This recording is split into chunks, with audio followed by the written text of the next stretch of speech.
హాయిని మరిచిపోదు మనసు.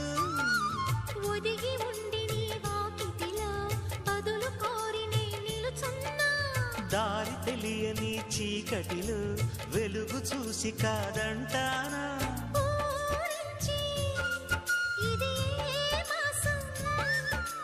ప్రేమించే ప్రతి గుండెను అందెల సందడి చేసే హేమంతం ఇది. మన సొంతం అయినది.